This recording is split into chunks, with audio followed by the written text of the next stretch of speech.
Shalom. This is an Ask Watchman segment. There's a couple of questions from Ask Watchman that I wanted to address. So I'm going to do a couple of these videos tonight. But anyway, let's go to the first one. This one is about the Apocrypha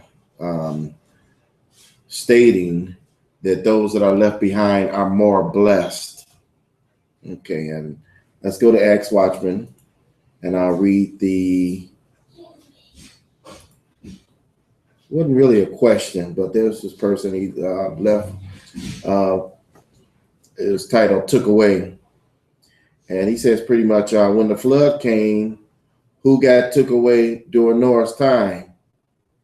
In the Apocrypha, it says those left behind are more blessed. Okay, so we're gonna tackle that for a moment.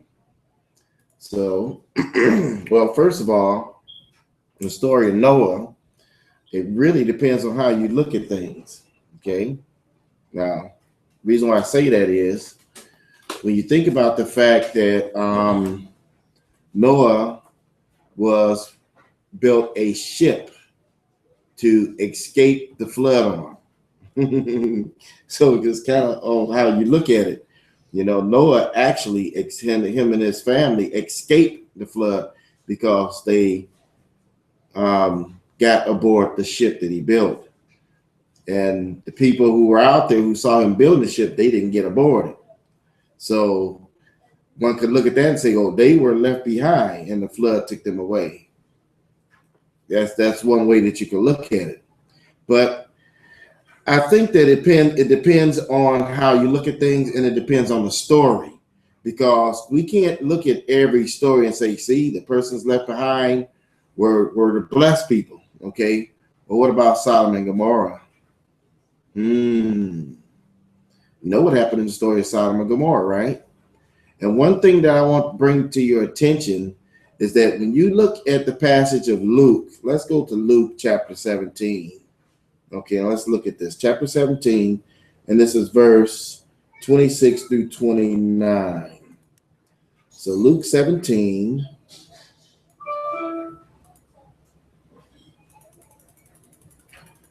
Luke 17, 26 through 29, and this is what it says. It says, as it was in the days of Noah, so shall it, excuse me, so shall it be also in the days of the Son of Man. They did eat, they drank, they married wives, and were given in marriage until the day that Noah entered into the ark, and the flood came and destroyed them all. Now, notice it don't just stop there. It don't just tell you about Noah's story. Go one step further. What does it say? Likewise, also, as it was in the days of Lot, they did eat and they drank, and they brought and they sold, they planted and they built. But the same day that Lot went out of Sodom, it rained fire and brimstone from heaven and destroyed them all. So you have two examples. Now, those who were left behind in Lot's case were all destroyed. Two different stories, but the story here, when he's telling you the end of days, or the day of Yah, is going to be like both of these stories, where some that are left behind are destroyed and some that are left behind are the more blessed. It's going to be some of both of that going on pretty much. And it gets a little complicated, but, you know, we can't look at every story and say that, you know, the ones that are left behind are the more blessed. Now, I got another one for you here. Think about this for a minute, okay? In 70 AD, our people fled Jerusalem, right? What happened to those that were left behind in Jerusalem, that stayed behind? Well, you know history, they were all killed, okay? So we can't say that those that are left behind in every case are more blessed, you know? Also, I got another example for you here. Let's go to Revelations. This one is my favorite. Revelations chapter 14.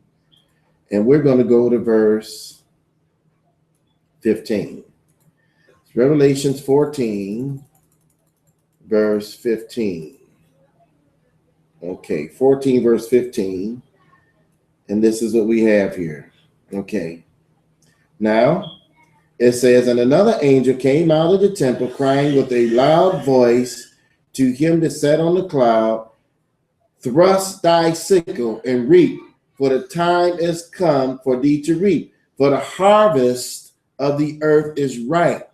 So when this angel thrusts his sickle, he's reaping the harvest. This is the harvest. So the harvest is Yah's people. This is when he's harvesting Yah's people. Okay. Now, after he harvests his people, what does it say after that? It says, then, right after that, okay, verse 17. And another angel, total different angel, came out of the temple which is in heaven, he also having a sharp sickle.